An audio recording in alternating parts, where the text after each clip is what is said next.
সমাজের মধ্যে ক্রমাগতভাবে এক বৈষম্যের ভয়াবহ রূপ আমরা দেখতে পেলাম। তো এই যেটাকে বলা হয় ক্রনিক ক্যাপিটালিজম, বৈষম্যের চরম রূপ এবং নষ্ট পুঁজিবাদ তৈরি হয়েছে বিগত সময়গুলোতে। এখন আমাদের কথা হচ্ছে যে, আমার ব্যক্তিগত কথা হচ্ছে যে, এখন যে সময়টি আমরা পাচ্ছি, এই সময়ের মধ্যে আমাদেরকে সবকিছু মানে একটা স্ট্রিম লাইনিং করার জন্য, গণতন্ত্রকে স্থায়িত্ব দেওয়ার জন্য এবং গণতন্ত্রকে প্রাণবন্ত করা এবং টিকিয়ে রাখা, চিরজীবী করার জন্য যে কাজগুলো আমাদের করা দরকার, সেগুলো এখন থেকেই করা দরকার। শুধুমাত্র ভোট, নির্বাচন এটা গণতন্ত্রের একমাত্র মাপকাঠি নয়, এটা অনেকেই বলে থাকে। কিন্তু আর যে মাপকাঠিগুলো আছে, এই ভোট নির্বাচনের মধ্যে দিয়ে সরকার পরিবর্তন যে হবে, যে সরকার আসবে, সেই সরকার কি কি কাজগুলো করবে এবং তার কি কি দায়িত্ব, যে দায়িত্বের মধ্যে গণতন্ত্রটা একটা শক্ত ভিত্তির উপর দাঁড়াবে।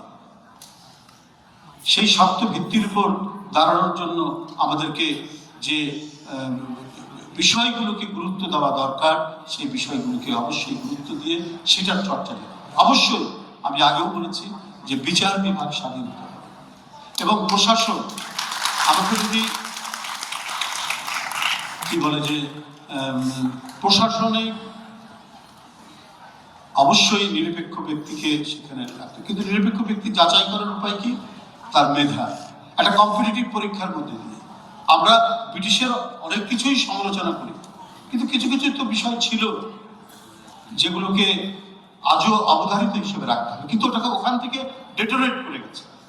ব্রিটিশ যতটুকু যে প্রশাসনটা দিয়েছিল, সেখান থেকে আরো অধঃপতন ঘটেছে।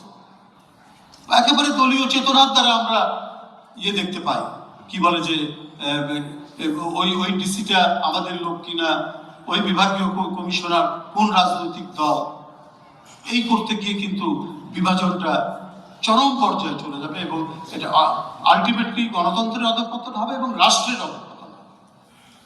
সেই পরিস্থিতির পুনরাবৃত্তি যেন, আমার কথাটা হচ্ছে সেটা যেন পুনরাবৃত্তি না হয়।